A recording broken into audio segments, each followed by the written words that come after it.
May I invite on stage Ramesh S. Ramakrishnan, Chairman, Transworld Group, Mukesh Aghi, President and Chief Executive Officer, USISPF on stage. And in fact, to moderate this panel, I request Aditya Rajkol, Senior Executive Editor, Strategic Affairs, TV9 Network, to join us here on stage.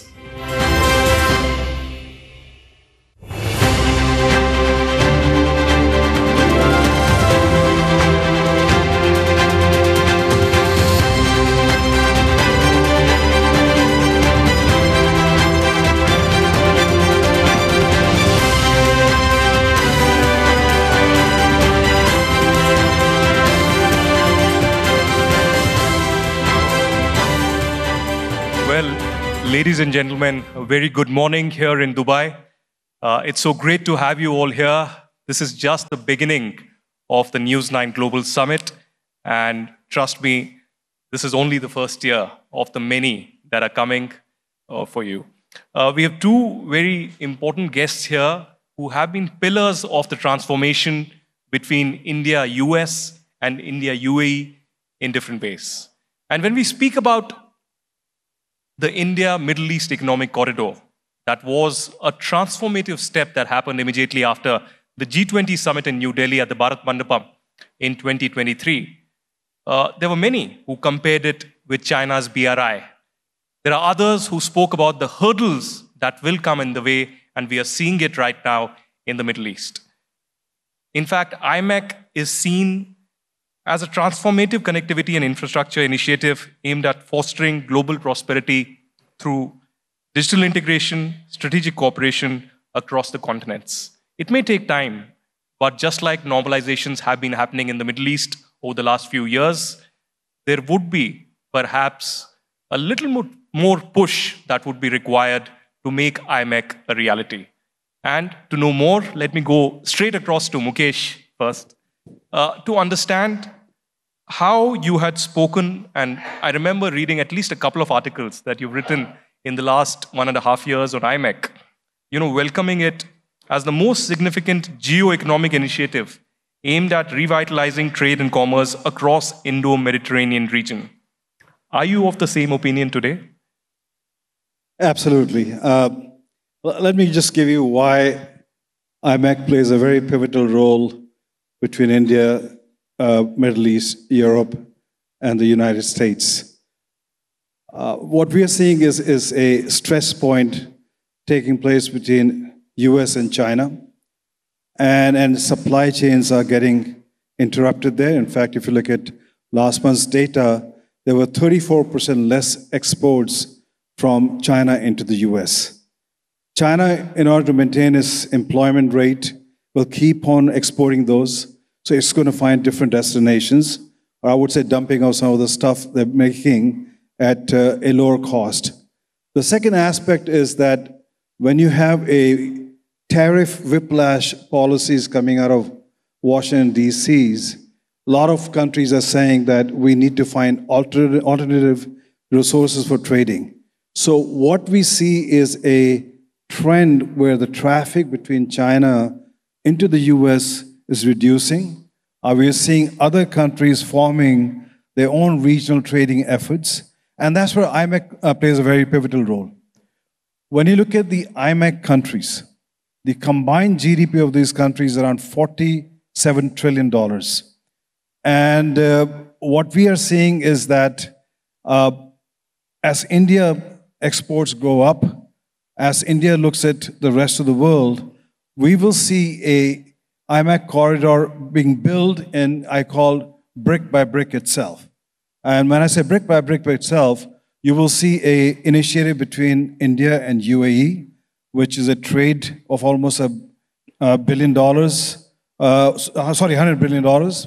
and expected to go up dramatically. You will see India's trade with Europe going up. India's trade with the US has already crossed $200 billion. The target is taken to $500 billion. So what we see is this corridor is going to play a pivotal role. And you have to understand, the growth of trade on this corridor next 10 years is expected to be around 30%. We expect the logistic cost to come down on this corridor by almost 40% itself. So we do see a tremendous opportunity for India, rest of the countries to collaborate, cooperate, and drive a trade growth story among the nations itself? Well, Mr. Ramakrishnan, taking a cue from what Mukesh said, you really brought in a transformative change in Transworld, if I could say, from a Mumbai-based company to a global company in many ways. How do you see the opportunity for the private sector, especially for the shipping sector, when we speak about IMEC? Do you think that there are still hurdles that need to be, brought under check? And how would IMEC in many ways bring this kind of a transformation completely when we speak about India and UAE ties as well? Thank you very much. Good morning to all of you. First of all, I want to thank the TV9 for giving me an opportunity to be here and share my thoughts. Essentially, as you rightly mentioned, we've been a company which started as a small shipping agency in India. And thereafter, we grew our business in the space of shipping and logistics, primarily concentrating between the Indian subcontinent, Southeast Asia, and the Middle East largely. Over the years, we've seen that the trade and commerce has been growing with a lot of challenges. But I think as we speak now with the signing of the CPI agreements and the understandings that the two countries have extensively between India and the UAE, things are getting a lot better. And as we heard from the ambassador in the morning, starting off from the next month, we should have a trouble-free cargo. There's no question of any custom interceptions anywhere. Once it is checked and loaded onto a ship, it comes here seamlessly. Same thing happens from here when it comes and goes back. But going back to this question, if you go back to history, all these channels are essentially coming out of a necessity. Even in this case of IMEC that we are talking about, it's a great vision of India, supported by the US, the UAE, the Saudi, and Israel. I think everything is originating of a necessity. For example, today we have a geopolitical situation which virtually blocked the Suez Canal routes. We had a case when, in 2 years back, one of our ships got stranded in the Suez Canal, again disrupted the entire global trade. We have a chance, we do not know, but the insurance rates, especially for the Hormuz, is going up by 60 to 70% for every ship that is passing by. So we've got a lot of challenges which we do not plan for, and we do not know how it is going to evolve. And consequently, it's always a great idea to always have alternative paths of trading. In this case, this IMEC that's being talked about certainly is something which is a need and which will have to happen, albeit the fact that the current challenges that's happening in our neighborhood. But there are also issues where other countries, the Saudis, have their own ways of looking at things, the UAE and India wanting it to move fast.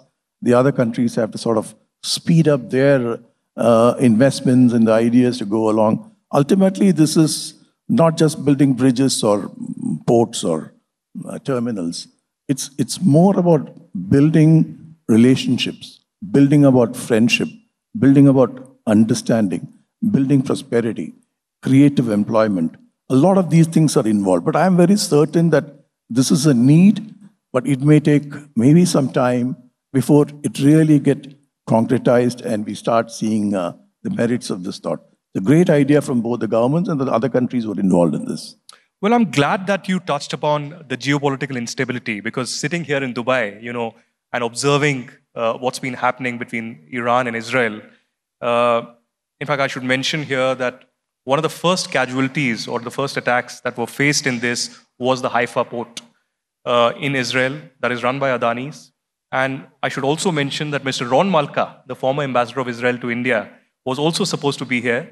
He's the chairman of the Adani ports in Haifa, but unfortunately couldn't because the airspace is shut. Coming to Mukesh on this aspect of geopolitical instability, how do you see the attacks that have happened, on the Haifa port?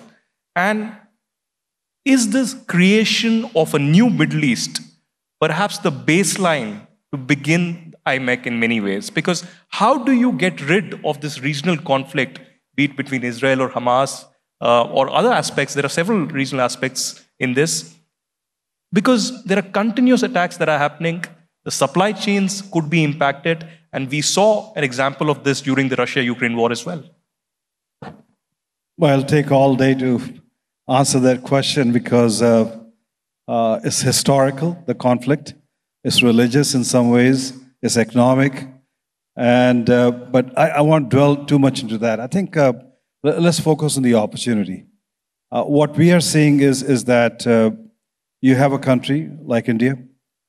Median age is 29, and it generates roughly 1 million software engineers every year, almost 40,000 PhDs on an annual basis coming out, and they are becoming the workhorse, the engine on the growth sites for the rest of the world.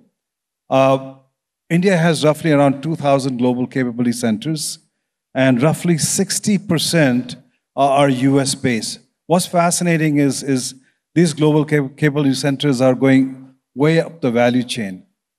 When you look at a company like Qualcomm, 50% of the IP is now being generated in India.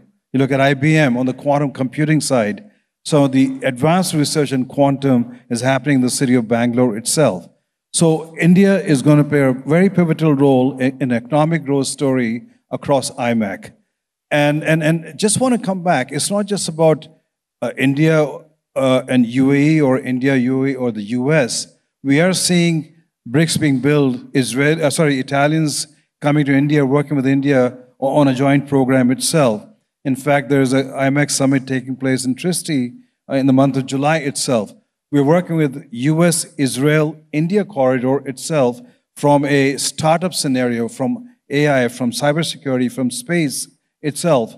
So I think India is going to play a very pivotal role because its population is highly educated, is young, is ambitious, and we're seeing Indian startups coming along all the way from not only just from India into UAE, we're seeing the space startups coming to the US market, defense startups coming into the US market. So the corridor will continue to grow. And one thing I like to address is corridor is not an infrastructure play here. Yes, there's infrastructure play, but more important is an economic play, it's a digital play, it's a play in the skills arena itself. So we see tremendous opportunity taking place between India and rest of the corridor as time goes by. Well, indeed, it's a strategic intercontinental connectivity in many ways, unseen to the scale that we are really talking about. But Mr. Ramakrishnan, as an industry expert, I want to learn from you, what are the operational challenges in many ways, and also the infrastructure challenges, if I say so? Because, you know, from India to UAE to Saudi Arabia to Jordan, Israel, and finally Europe. There is rail connectivity that we are talking about. There is, of course, the seaways, the waterways, and air corridor as well. But are there, especially talking about your shipping segment, are there any operational and infrastructure problems that you face that you actually would want to suggest to multiple governments that are looking into this? You know, thank you for that great question. You know, we have 7,500 kilometers of coastline in India. There are numerous things that we have done in the past many years. We've had, if you go back simply 30 years back, we had ports like Bombay, which was still running with the cranes that was installed 50 to 70 years before when the British government was ruling India. Inefficient, no throughput excellence, nothing at all. But what has happened in the past 30 years, after the arrival of P&O ports, they took over the Nhava Sheva and started developing it. Thereafter, soon on the track, we found Mundra, Cochin, and Tuticorin, and you name it. Every port has been progressively been growing. And a huge amount of investment has come from DP World, which is the UAE's base port from here. Now, once these guys came in and started sharing the expertise, efficiency started going up. And efficiency started going up, the cost of the logistics came down to a reasonable extent from where it was some years back. We still need a long way to go forward. So as far as the shipping is concerned, historically, we had ships when it used to go to UK or Europe, it would start from Calcutta, go to Chennai, go down to Cochin, then to Bombay, and then start sailing to UK. Something shipped out of Calcutta will take you close to 100 days to get it into London. Today, you can do from any port in India, anywhere, in a span of 20 days, 21 days. So the efficiencies have gone up tremendously on the back of the port. So we have very good ports. We have exceedingly great efficiencies, and the ports operating in this part of the world, which is Dubai and also with the Khalifa port in Abu Dhabi, they have some of the most exceptionally efficient ports. Incidentally, when US government had issues with their productivity and supply chain issues were happening, the government of US sent out 3 or 4 senators to this part of the world to understand what is it that they had to do to make their port more efficient. After 2 or 3 days of being here, they realized that these guys work 24 hours, 365 days, no stoppage, no holidays, nothing. As against that, the US government realized that they were only working 12 to 14 hours in a day, and they were building up more and more of challenges to themselves. When supply chain issues came in, one factor that is very important is that most of the corporate heads, most of the leading companies at the chairman level, at the management level, supply chain was just not even a space for them to think of. Everybody thought if you bought something to the port, you put it into a container, it just reaches you, goes to the retail store. Now, after the disruptions that took place in the last COVID issue and even now, people are realizing the importance of timely deliveries, efficiently managing it. All this is helping the trade to grow. Now, as far as this side is concerned, the ports are efficient. Here they're talking about Etihad Rail, which is likely to come into play. There is a string of services between India and the UAE as far as shipping is concerned, but still a lot more needs to be done via Saudi and Israel and all these places. And we can't expect things to happen in a jiffy because geopolitical challenges remain to be there for each of these countries that we're talking about. But I think we are confident it's a question of time. We will begin to see results flowing in. India, UAE, it's already flowing exceptionally well. Well, I have one final question for Mr. Agi. You know, you observe things very closely from Washington, D.C. You chair the US-India Strategic Partnership Forum. So I want to ask you, recently Prime Minister Modi had a conversation with Donald Trump. And ever since Mr. Trump came on January 20th, his focus has been on tariffs. And, of course, we'll debate that in the next panel discussion, tectonic tariffs. But what do you see is the priority from Washington, D.C. right now when it comes to India? Do you think a trade deal could be sealed pretty soon? And of course, when it comes to IMEC, do you think the priority that IMEC had in the end of 2023 after G20 remains so even today? 3-part questions. Let me just give you priority from Washington, D.C. This is President Trump's method of trying to basically take care of America. You have to understand, for the last 50 years, America has focused a lot on global, and internally, domestically, the population has been ignored. And so his agenda, or his basis agenda, is you need to take care of first America. And its trade deficit, especially with China, has been going up almost $500 billion a year. Rest of the world, almost $1 trillion a year. And that's causing a lot of economic shift, especially in job creation. So the focus has been on tariff is leverage, negotiate with companies to bring back manufacturing back to the US, bring back jobs to the US. Not all manufacturing is going to come back.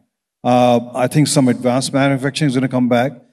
But a lot of other manufacturing will find ways out of China into the rest of the world itself.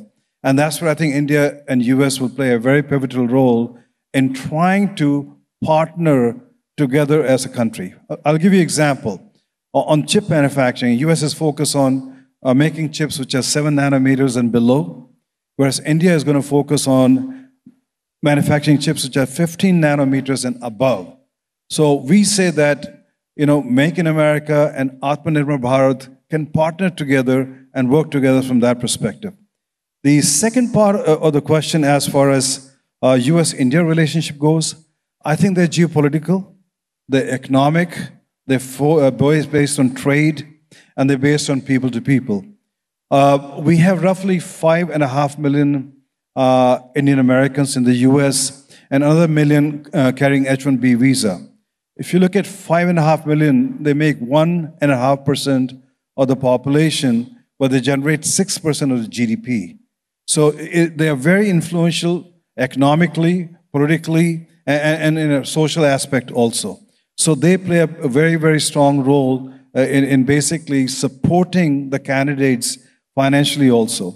But India plays a pivotal role from a geopolitical perspective because our rising China, US sees as a threat, and India plays a partnership there with the US itself. The second aspect is manufacturing. What we have learned from the Russian war is that nation needs industrial base to sustain long-term war. US does not have that industrial base, and that's where India plays a pivotal role. In fact, if you look at a lot of defense manufacturing, if you look at the Javelin missiles or Stinger missiles, part of the components are being made in India. If you look at Swarovski helicopter, which the president flies, is made in India, especially the cabins itself. So there is a strong partnership taking place that will continue between the two countries as time goes by. So Trump's agenda, as far as on the IMEC goes, he's the one who pushed very hard on IMEC. He is very clear about that IMEC is important way to counter China on the BRI side, but at the same time drive trade among these friendly countries, which is India, Middle East, European, and the United States itself. So I think in every aspect, either be in UAE, be in Europe, or with the US, India has a role to play, and that's going to be very important.